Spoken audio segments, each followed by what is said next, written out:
There's a famous, I think, NYU professor, Aswath. His last name's not coming to me right now, but he's famous for valuation work. He's always on CNBC. And he wrote a piece that said Uber wouldn't be worth more than, I don't know if it was $2 or $3 billion.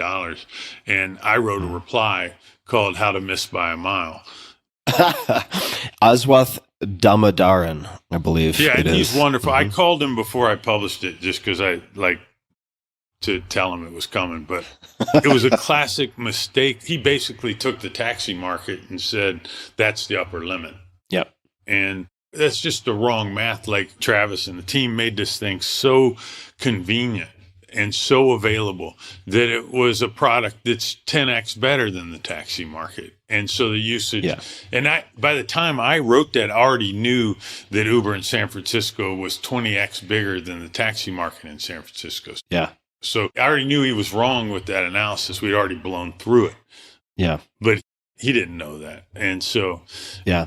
And I mentioned in that article, there's a couple of classic examples of this. There was one where McKinsey was hired to calculate the global market for mobile phones and came back with 900,000 as the upper limit. And I have found you get into more trouble with this kind of TAM conservatism than it hurts you more than it helps you as an investor.